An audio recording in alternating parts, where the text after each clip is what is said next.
Captain Day 1 Kim stood on the bridge of the olive branch and watched the stars. He had spent 40 years in space, and in all that time, he had never seen another living soul from beyond Earth. The ship moved quietly through the darkness, carrying humanity's last hope for peace. Behind him, Ambassador Jiwoo Park reviewed her speech for the 100th time. Her hands shook slightly as she held the data tablet. 300 years of human messages, all unanswered. 300 years of silence from the stars. This was their final attempt. "We're approaching the boundary," said Commander Bio-Ra Choi from her station. Her voice was flat, professional. She didn't believe this would work. Day 1 knew that. Bio-Ra had made her feelings clear from the start. To her, this was a waste of time and resources. Dr. Hyun Lee looked up from his console. The xenolinguist had learned 23 alien languages from intercepted broadcasts and stolen data. He had practiced pronunciation until his throat ached. He had memorized cultural protocols and greeting rituals. But he had never spoken a single word to an actual alien. None of them had. The Galactic Council controlled everything beyond human space. 47 civilizations, united under one government. They had cities on 1,000 worlds. They had technology that seemed like magic. And they had completely ignored humanity since first contact 3 centuries ago. Every message Earth sent went unanswered. Every ship that approached Council space was turned back by automated weapons. No negotiation. No explanation. Just cold, mechanical rejection. Until today.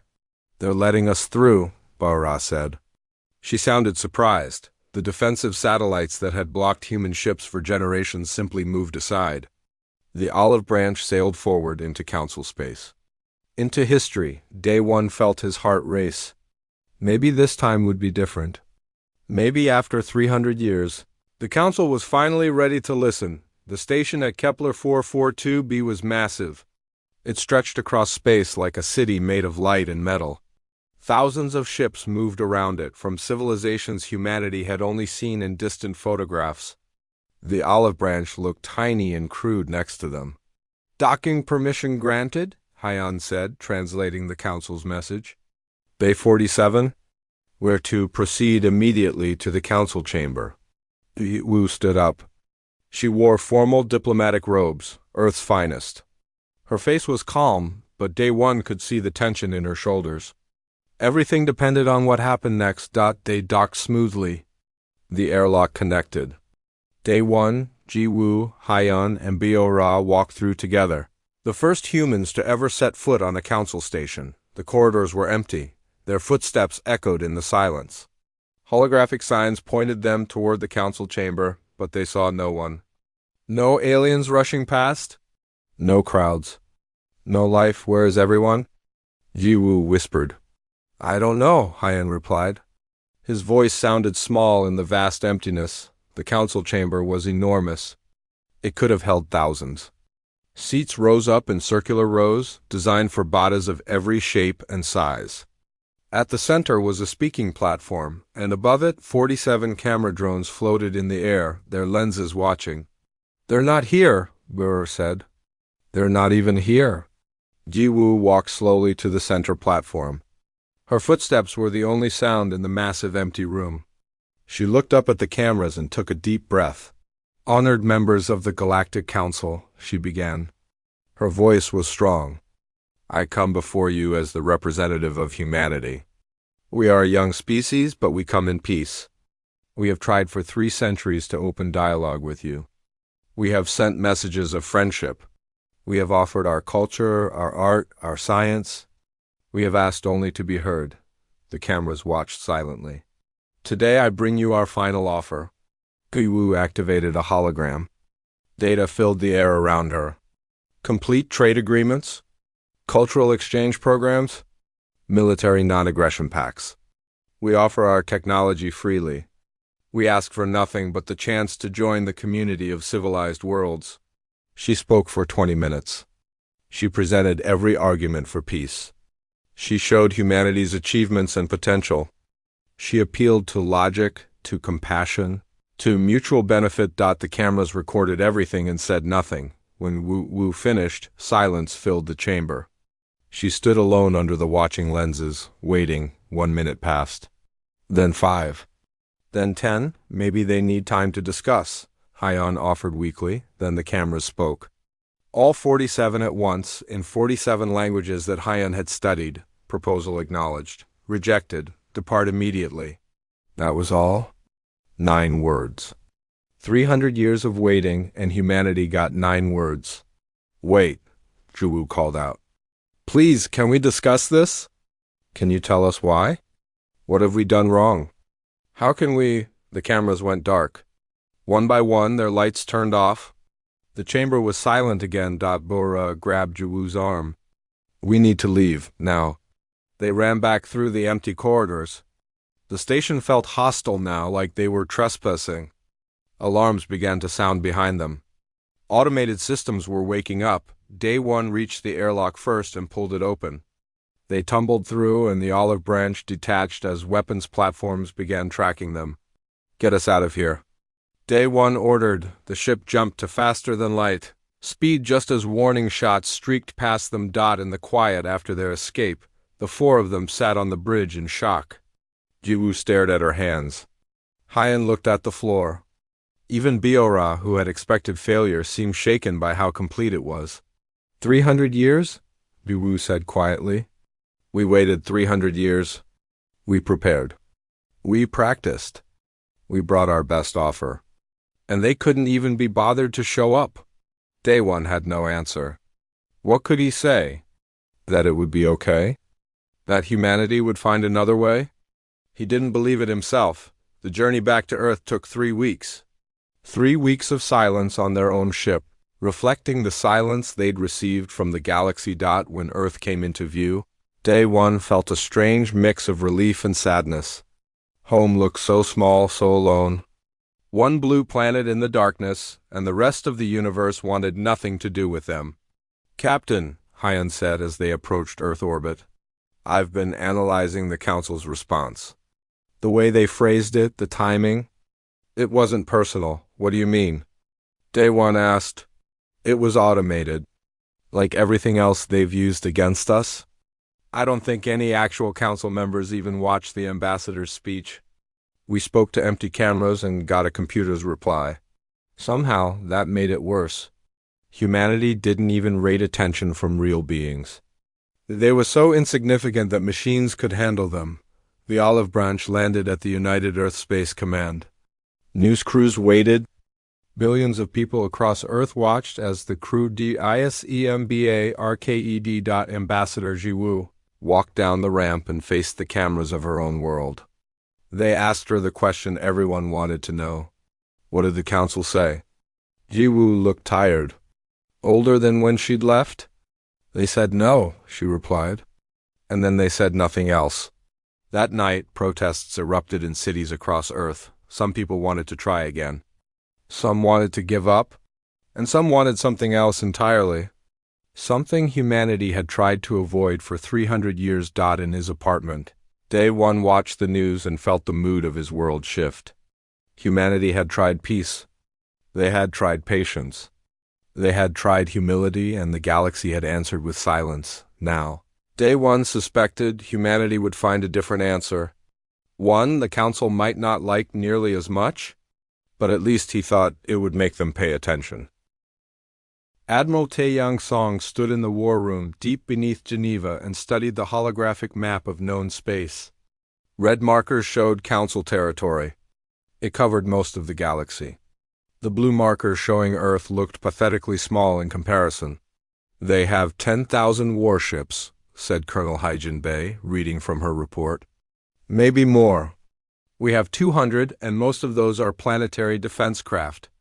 If they wanted to destroy us, we'd be gone in a day. Taeyang nodded slowly. He had commanded Earth's defense forces for 15 years. He had always known this truth, but saying it aloud made it real. Then why haven't they? Asked President Jung Mi-han. She sat at the head of the table, looking calm despite the crisis. If we're such a threat, why just ignore us?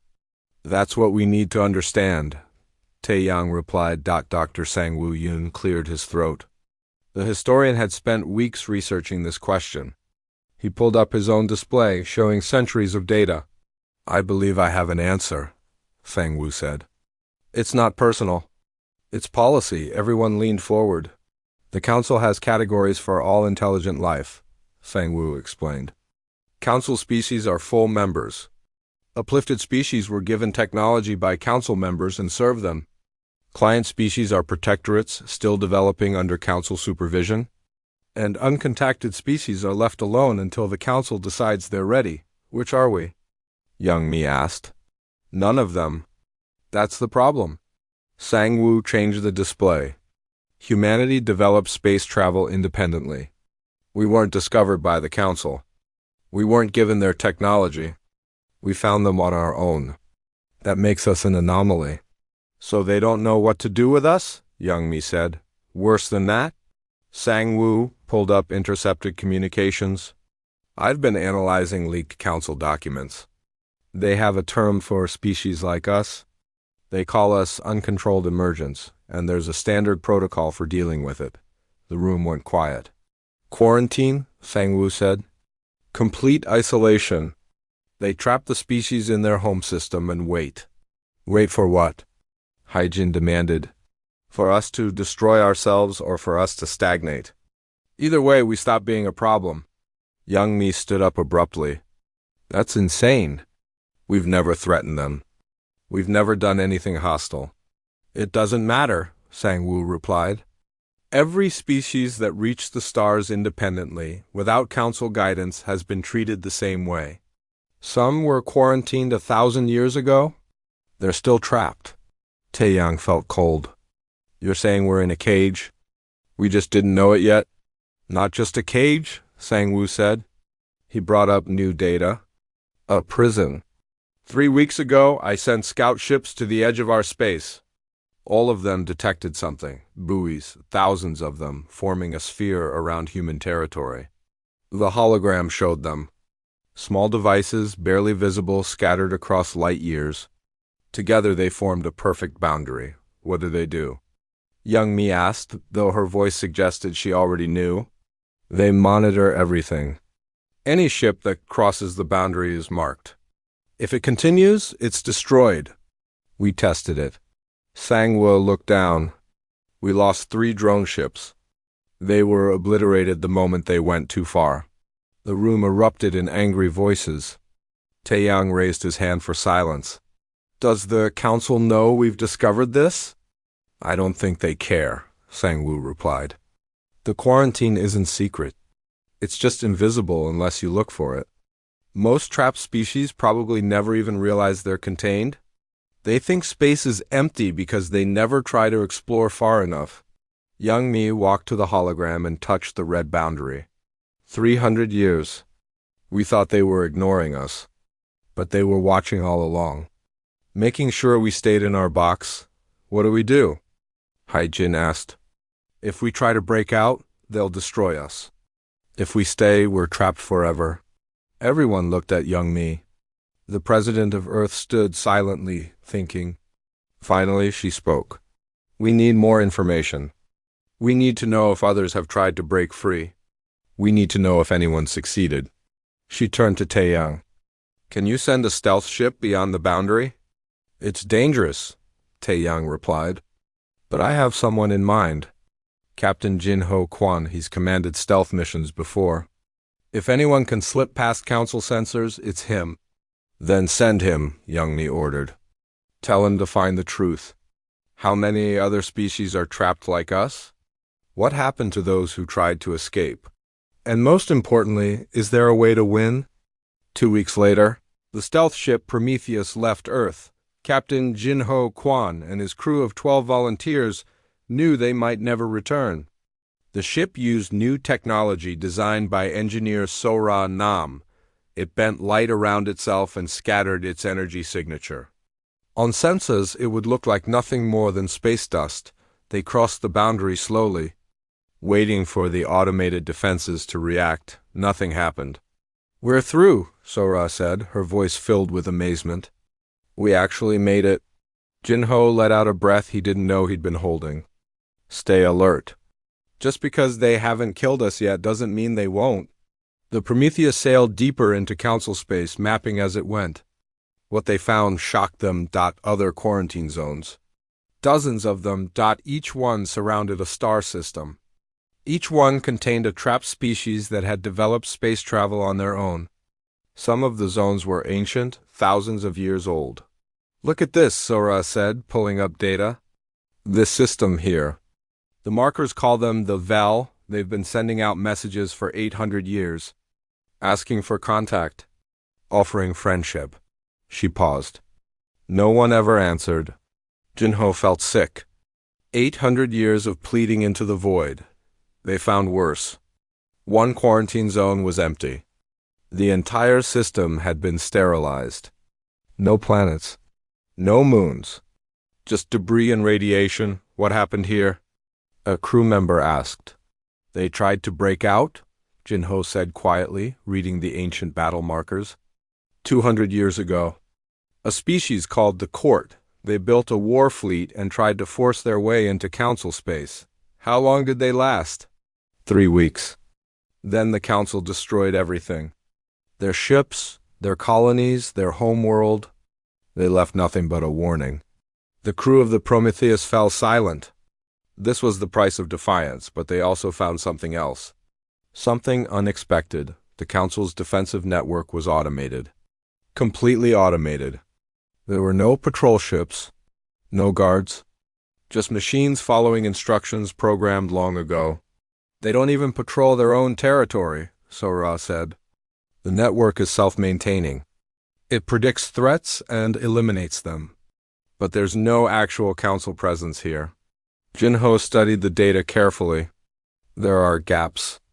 Places where the sensors don't quite overlap. If someone knew where to go. You're thinking we could break through, Sora said. Not just us, Jinho replied. All of us. Every trapped species. At the same time. The system can't stop everyone at once.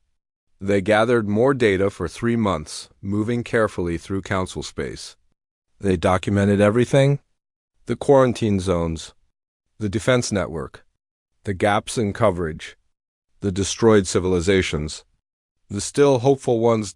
When the Prometheus finally returned to Earth, Jinho brought information that would change everything. He stood before President Young Mi and the military council and laid out what they'd found. We're not alone, he said. There are 14 species trapped just like us. Some have been waiting for millennia. Some tried to escape and died. But they all have one thing in common. They want out. And you think we can help them, Young Mi said. I think we can help each other, Jinho replied. The Council's defenses are strong, but they're designed to stop individual attempts. If all 14 species tried to break out simultaneously, the system would be overwhelmed. It would be chaos, Taeyang said. A lot of ships would die. Yes, Jinho agreed. But some would get through. And once we're through, we'd be free. Really free. Young Mi looked at the data for a long time. Then she made her decision. Contact them, she said. Every trapped species. Tell them Earth offers an alliance.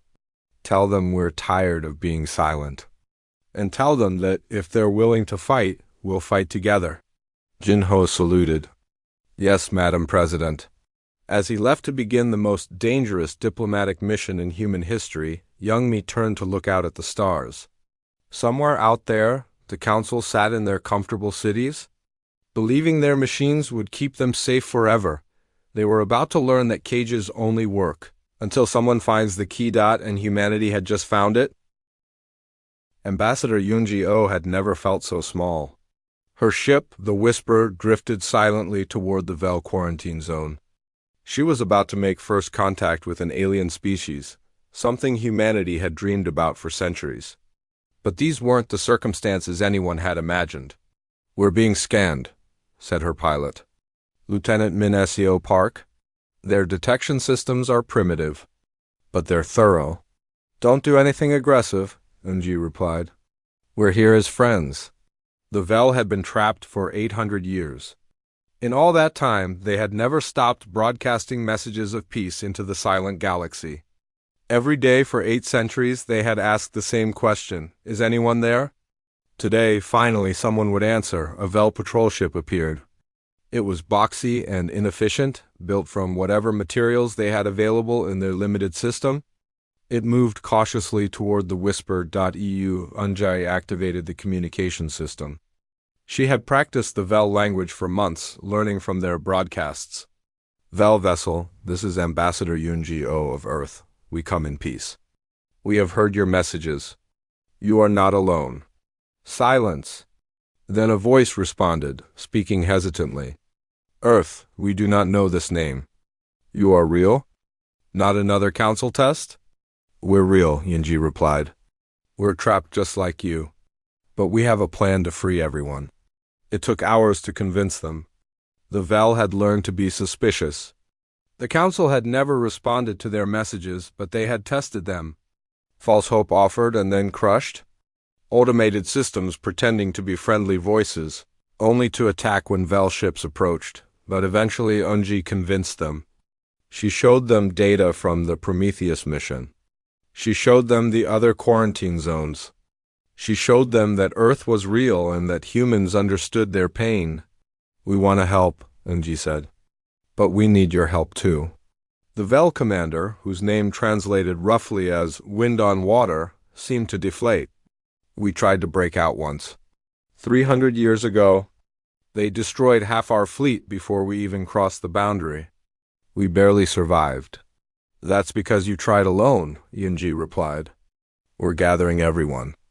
All the trapped species. We break out together, all at once.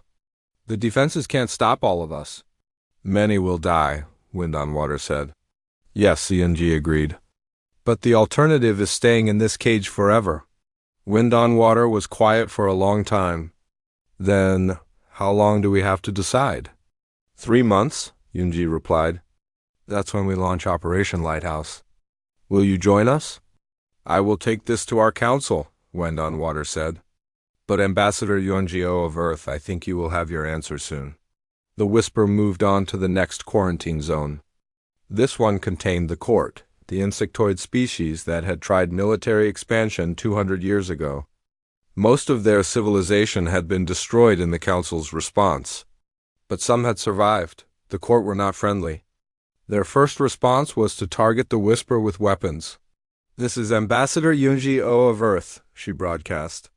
"I am not your enemy. I represent other trapped species. We want to talk." "Talk?" The Court voice was sharp, clicking. "The Council does not talk. They only kill?" "I'm not the Council," Yunji replied calmly. "I'm trapped just like you. But I have information you need." Eventually, the Court allowed her to approach. Their world was scarred from the war 2 centuries ago. Cities lay in ruins. What remained of their population lived underground. The Court commander, called Sharp Mind in human translation, listened to Yunji's proposal with obvious skepticism. "You ask us to fight again," Sharp Mind said. "Last time we lost everything." "Last time you fought alone," Yunji replied. "And you attacked, which gave the Council justification. This time we're breaking free. 14 species, moving together. It's not an attack. It's an escape. The result will be the same, death." "Maybe," Yunji agreed. "But at least we'll die trying." "How long will you hide underground?" "Another 200 years? 2,000? Forever?" Sharp Mind's mandibles clicked together in a way that Unji had learned meant contemplation. "What do you need from us?" "Your knowledge," Yunji replied. "You fought the Council. You learned their tactics. That information could save lives. And if we share it, you will include us in this lighthouse?" "Yes." Sharp Mind stood silent for several minutes. "Finally, we will consider it. But know this, Ambassador Yunji-O, if this fails, the Council will not stop at destroying your fleet. They will sterilize your entire world. That is what they do to troublemakers." "I know," Yunji said quietly. "But some things are worth the risk." Over the next 3 months, Yunji visited 11 more quarantine zones. Some species agreed immediately, desperate for any chance at freedom. Others refused, too afraid of Council retaliation. Two species didn't respond at all, apparently having given up entirely, but slowly an alliance formed. The Vel agreed, offering their expertise in long-range communication. The court joined, bringing military strategy.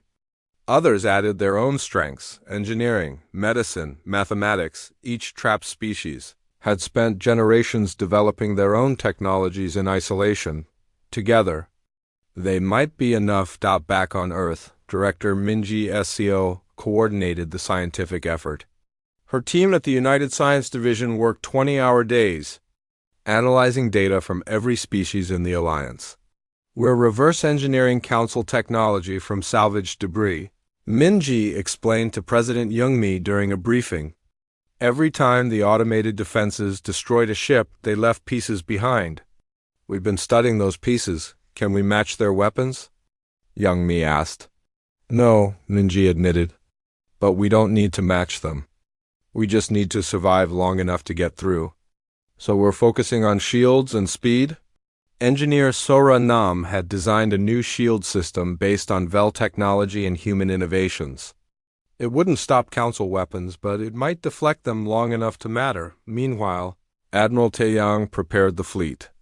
Every ship Earth could spare was being retrofitted. Not just military vessels, but civilian transports, cargo ships, research vessels, anything that could fly and carry people. We're putting everyone at risk, Taeyang said to Captain Jae-Sung Lim, commander of the carrier fleet Defiance. If this fails, the Council might wipe out Earth entirely. Then we better not fail, Jae-Sung replied simply. The date was set. In 7 days, 14 species would simultaneously cross their quarantine boundaries. The largest prison break in galactic history. On Earth, people prepared in different ways. Some prayed. Some protested, believing this was suicide. Some celebrated, seeing it as humanity finally taking control of their destiny. Ambassador Ji-woo Park, who had started this all by facing the Council's silence, stood in her apartment and looked up at the stars. Somewhere up there, other species were looking up too, all of them wondering if they would survive to see another sunrise. Captain Dae-Won Kim came out of retirement to captain one of the breakthrough ships. At 65 years old, he was too old for this kind of mission.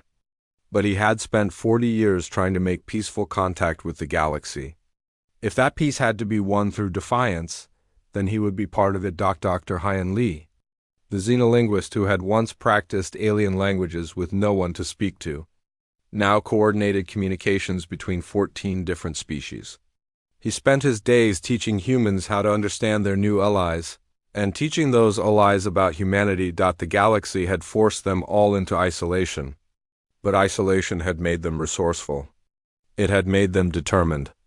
And most importantly, it had united them in a way the Council had never imagined. On the last night before Operation Lighthouse, President Youngmi made a broadcast to Earth and to all the allied species. Tomorrow, we take a step that will change everything, she said. We do not do this lightly. We know the risks. We know many of us will not survive. But we also know that some cages are worse than death. The Council thought silence would break us. Instead, it made us listen to each other. She paused, looking directly into the camera. To the Council, if you are watching, we came to you in peace. We asked only to be heard. You chose silence. Now you will hear us in a way you cannot ignore. We are not asking for permission anymore. We are taking our freedom. Across 14 star systems, ships powered up their engines. Crew said goodbye to loved ones. Weapons were armed. Shields were tested. The galaxy held its breath, and in the comfortable chambers of the Council, automated systems registered unusual activity across multiple quarantine zones. Threat assessment protocols activated. Defensive networks began targeting calculations, but no actual Council members were alerted. This was, after all, just another routine containment action. The machines would handle it. They had no idea how wrong they were. The countdown reached 0 across 14 star systems simultaneously. Captain Jae-Sung Lim stood on the bridge of the Defiance and gave the order. All ships, cross the boundary, now. Humanity's fleet jumped forward. 200 ships, from massive carriers to small frigates, crossed the invisible line that had caged them for 300 years. Around the galaxy, third and other species did the same. For 3 seconds, nothing happened. Then the universe exploded with light. The automated defense network activated instantly. Thousands of weapons platforms, dormant for decades, came to life. Energy beams cut through space.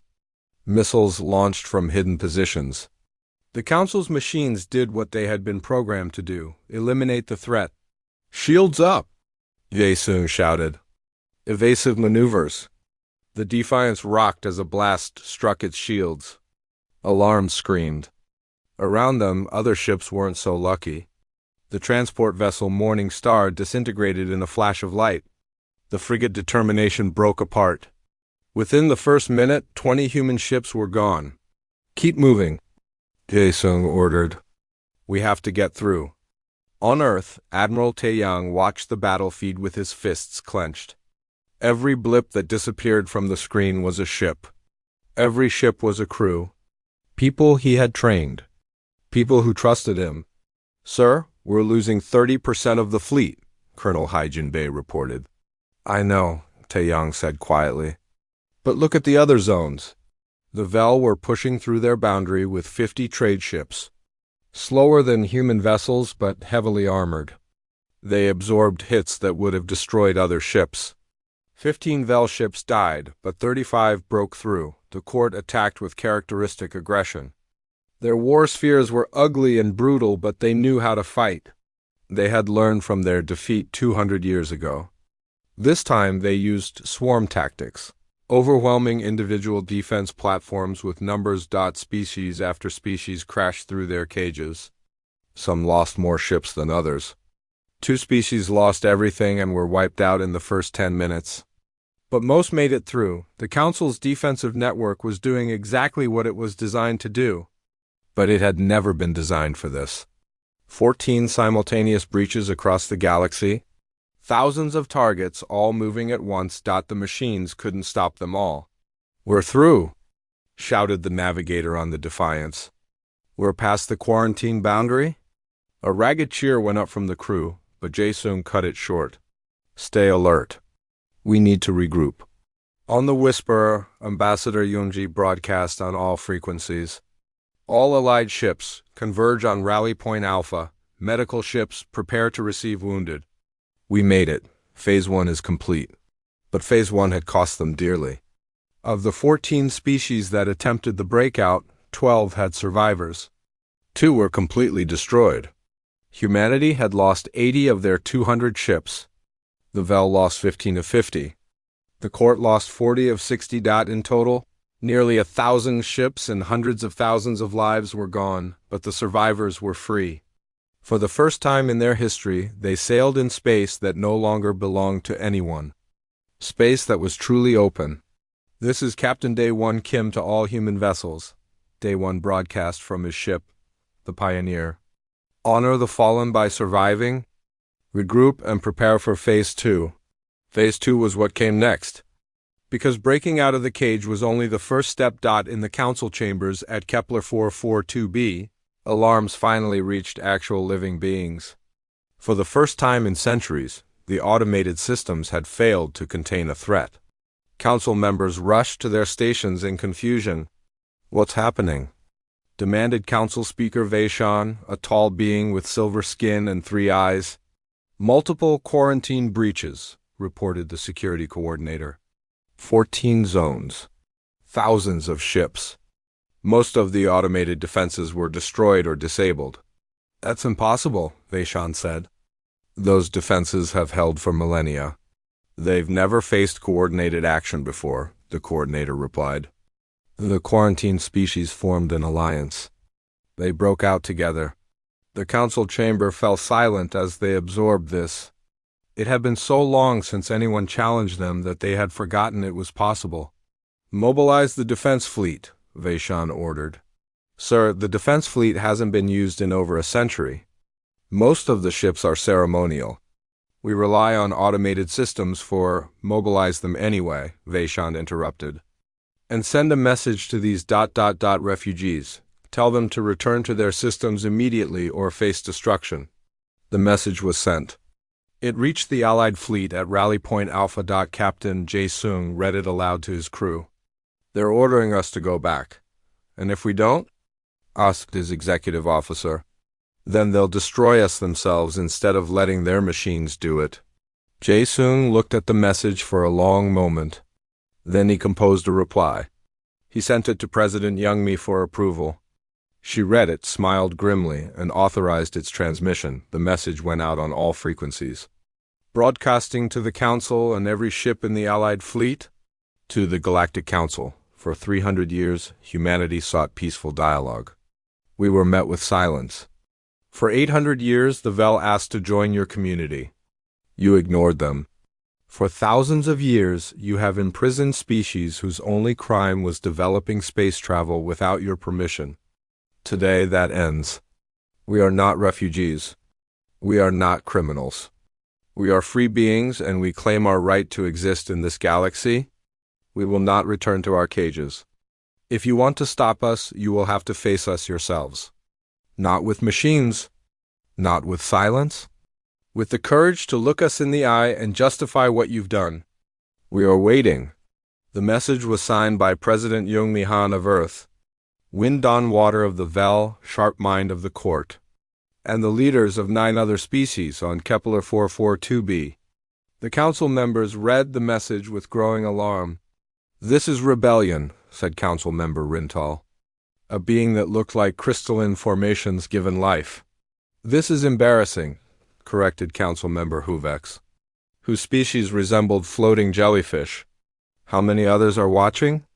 How many quarantine species see this and think they could do the same?" That was the real fear? Not that 12 species had broken free, but that others might try? "We must respond with overwhelming force," Vaishon declared. "Destroy them completely. Make an example that will last millennia, and if we can't?" asked Council Member Zinmora quietly. She was small, mammalian, one of the few council members who seemed uncomfortable with the situation. "What do you mean, can't?" Vaishon demanded. "Our defense fleet has 50 ships," Zinmora replied. "Ceremonial vessels with skeleton crews?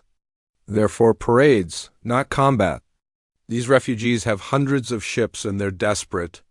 They have nothing to lose." "They're primitives," Rintal scoffed. "Their technology is centuries behind ours. Then why did our superior technology fail to stop them?"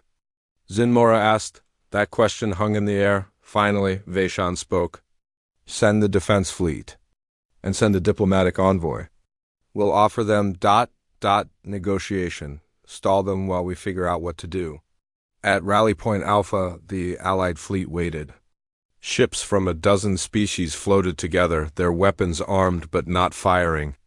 They had come this far. Now they needed to see what the council would do. Dr. Hyan Lee monitored all council frequencies, listening to their transmissions. What he heard surprised him. "They're panicking," he reported to Admiral Taeyang. "The council hasn't faced a real challenge in so long. They don't know how to respond. They're arguing among themselves."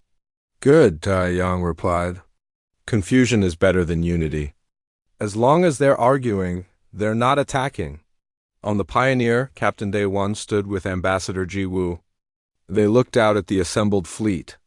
Ships from 14 different species, united by suffering and hope. "We did it," Hu said quietly. "We actually did it. We broke out," Day 1 corrected. "Now we need to stay out?" 3 days passed. The Council's defense fleet approached, but slowly. The Allied fleet maintained position, waiting. Finally, the Council sent their envoy. A single ship, broadcasting peaceful intentions. Ambassador Yunji volunteered to meet them. She took the whisper forward alone, broadcasting on open channels so everyone could hear. The Council envoy was Zinmora, the small mammalian council member who had questioned their response. "Ambassador Yunji-o," Zinmora said carefully. "The Council wishes to discuss terms?" "Terms?" Yunji replied. "The terms are simple. Lift all quarantine boundaries. Grant full freedom of movement to all species. Establish real diplomatic contact. Stop treating developed species like prisoners. The Council cannot simply abandon millennia of policy, Zinmora said. Then the Council will face consequences, Yunji replied calmly. We are not going back. And other species are watching. How many more quarantine zones will you face rebellions in? How many more alliances will form? Your policy of silence and imprisonment has created this. You made us desperate enough to risk everything. That was your choice. Now deal with the results. Zinmora was quiet for a long moment. Then, what if we offered provisional status? Not full council membership, but freedom of movement. Trade rights. Cultural exchange. A seat at discussions. Not good enough, Yunji said. Full equality or nothing. The negotiation continued for hours. Meanwhile, the Allied fleet waited and the galaxy watched. History was being made, one difficult conversation at a time. The standoff lasted for 3 weeks. The Allied fleet remained at Rally Point Alpha, weapons ready but not firing. The Council's defense fleet surrounded them at a distance, neither attacking nor retreating. And in the Council chambers the debate raged. We should destroy them, Council Speaker Vaishon insisted for the 100th time. Send a message to every quarantined species that rebellion means death.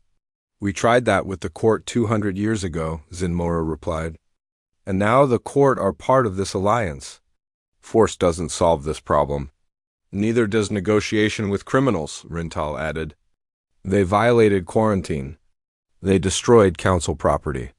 They must be punished. Captain Jae-Sung Lim paced the bridge of the Defiance, watching the council ships on his displays. They hadn't moved closer in days. That was either a good sign or a terrible one. They're waiting for something, said his executive officer.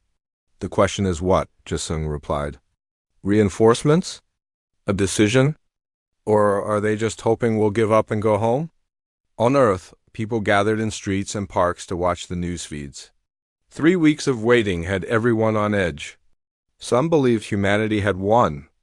Others feared the council was preparing a devastating strike. President Young Mi-han received reports from intelligence services daily.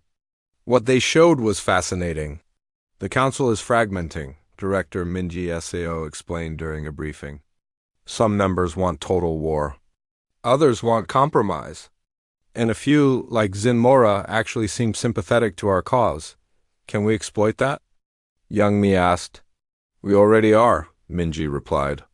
Ambassador Yunji has been in constant communication with Zinmora. She's arguing our case to the internal council debates. And Zinmora is gaining support, slowly, but the more time passes without violence, the harder it becomes to justify attacking us. At Rally Point Alpha, life continued aboard the Allied ships. Humans traded food with the Vel. Engineers from 3 species collaborated on shield improvements.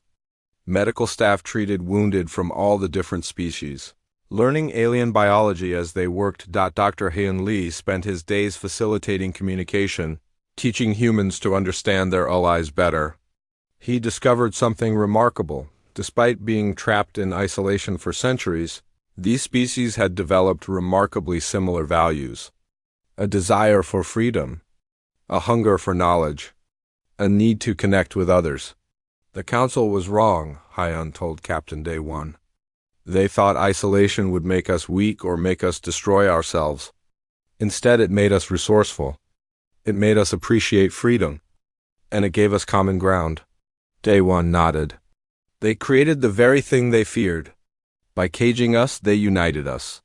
On the 21st day of the standoff, something changed. The Council's defense fleet began moving. Not attacking, but repositioning. They formed a corridor, creating a path through their formation. What are they doing? Asked the navigator aboard the Defiance. Then a message arrived. It was from Zinmora. To the Allied fleet, the Council has made a decision. We wish to speak face to face. We are opening a path to Kepler 442b. Send your representatives. No tricks, no traps. We give our word. Jae-Sung looked at his crew. It could be a trap? Or it could be real, his executive officer replied. We won't know unless someone goes. Ambassador Yunji volunteered immediately.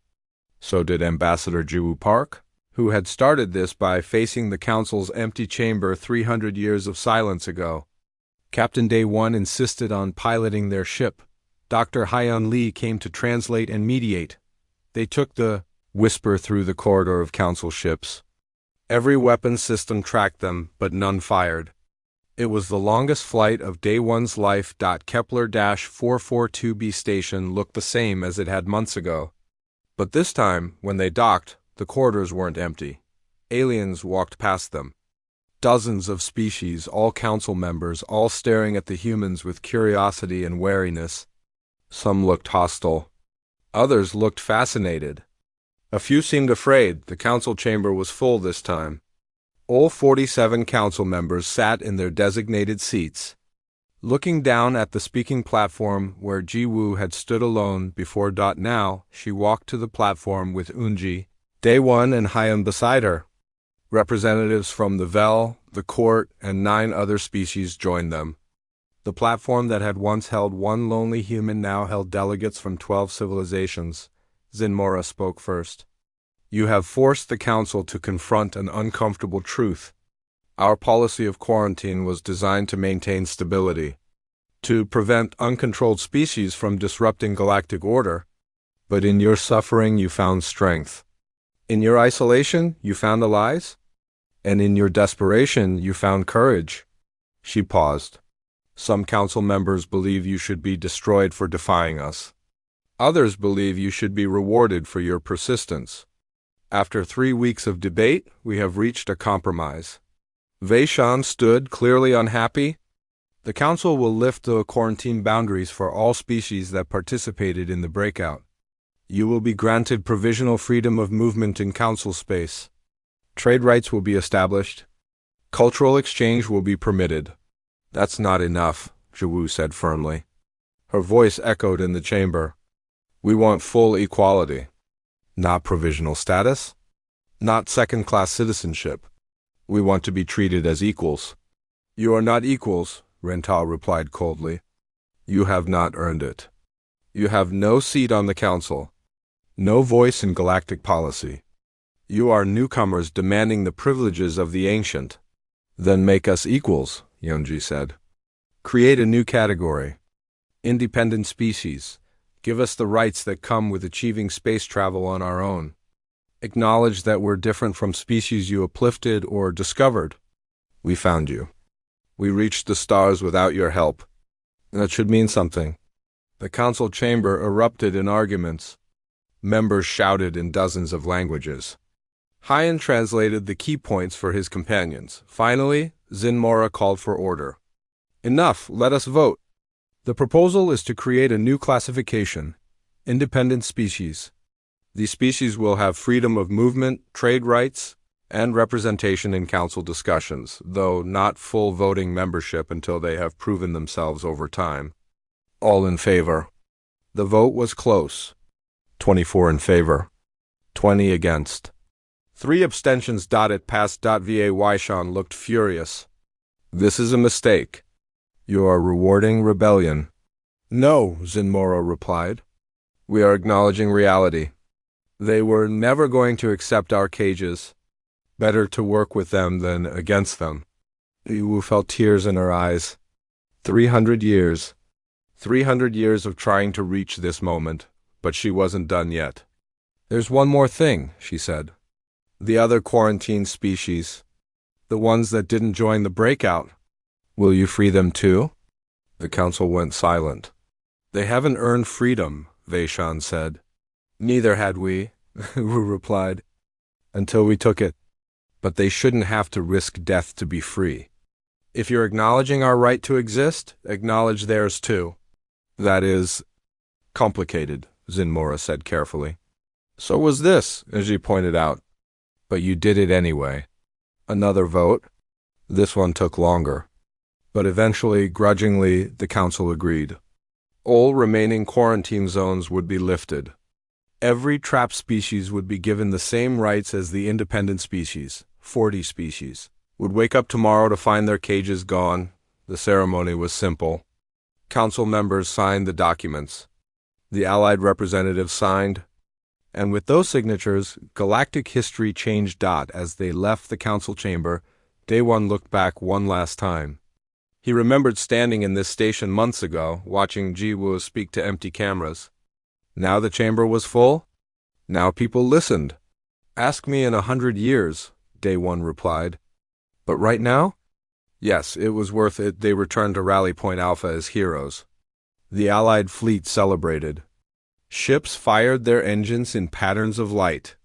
Communications filled with joy in a dozen languages on Earth. Cities erupted in celebration. 300 years of silence had finally ended, but President Youngmi knew the hard work was just beginning. We're free, she told her cabinet. But now we have to prove we deserve it. The council gave us a chance. We need to show them they made the right decision, and if they try to take it back? Admiral Taeyang asked. Then we remind them, Youngmi said with a small smile. We remind them that cages only work on people who accept them. And humanity has never been good at accepting limits. In the months that followed, the galaxy transformed. Human ships sailed freely, establishing trade routes and embassies. The Vel finally got to share their culture with others after 800 years of waiting. The court rebuilt their civilization with help from new friends, and other species, watching from their own quarantine zones, saw what was possible. Saw that the council could be challenged. Saw that cooperation and courage could change everything. Some of those species would eventually try their own breakouts.